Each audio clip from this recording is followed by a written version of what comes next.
Brittany. I'm Avery. I'm Maria. And we are Team Wales doing the Pulse nightclub shooting.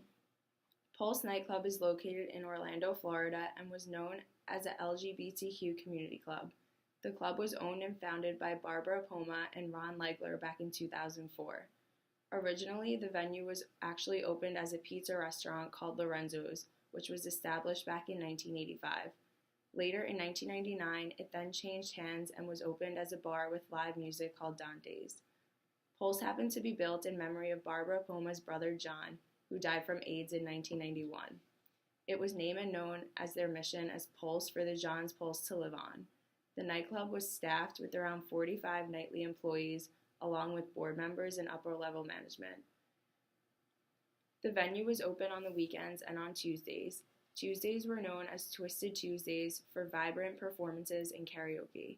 The venue itself was primarily known as 3 glitzy, throbbing rooms of club boys, twinks and twinks at heart.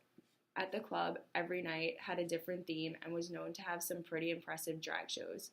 Lastly, Pulse also had a monthly program in which educational events were held for the LGBTQ community.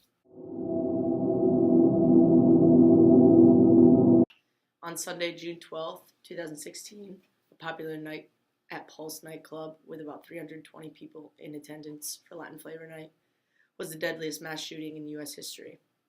At approximately 1:58 a.m., there was reports of gunshots and chaos in the nightclub. People were running into the bathroom and running outside to get away from the horror of what was happening in the building. At around 2:02 a.m., an officer engages the shooter, and they identified who was the subject.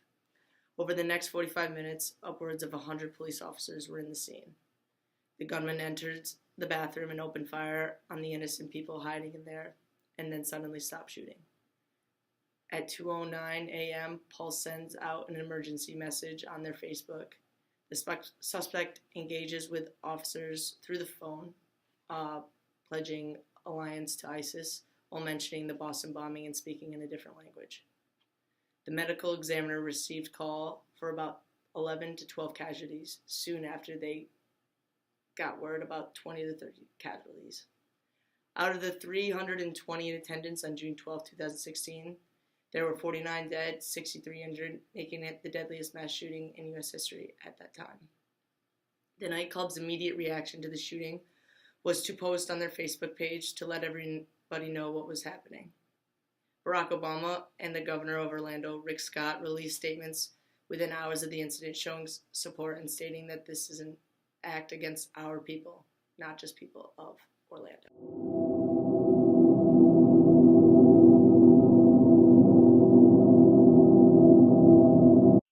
Although Pulse nightclub is now closed and will not be reopening as a nightclub, owner Barbara Poma is in search of a new nightclub located in Orlando. These are the recommendations for the new nightclub location to eliminate such a threat in the future. The layout of the club was not well thought out. There was only one entry and exit point, which is not advised for any venue. The future location must have multiple entries and exits, and each must be labeled properly. During the June 12th shooting, one survivor mentioned that there was no clear exit sign at the club, so patrons didn't know which door to take or where to go. In the new location, all entrances and exits must be clearly marked with exit signs so that no patron is unsure of where to go if they need to exit the building quickly. Additionally, there must be clearly labeled emergency door exits. These exits are to be armed with alarms and can only be used to exit the building, not enter.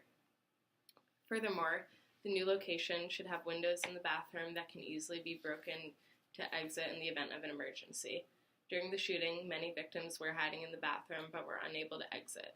Many were killed when the shooter entered the bathroom and opened fire. Security is another major issue that needs to be addressed. Although the club did employ bouncers and security guards, they weren't effective nor untrained to help avoid the threat. Security must be properly trained to prevent an attack before it occurs. There's no reason a man should have been able to enter the club with an AR-15 type assault rifle and a handgun. If there was tighter security at the door, the incident could have been avoided. All security personnel must be properly trained. Training courses for all those employees for security must be required and completed. Training courses vary by the state but can be completed for as little as $265 per person. Properly trained security at the door, as well as security guards with metal scanners to scan each patron by hand, will be necessary at the new location. These handheld metal scanners can be purchased for $150 a piece. They have been used successfully at nightclub locations across the United States. This concludes the Pulse nightclub video assignment. Thanks for watching.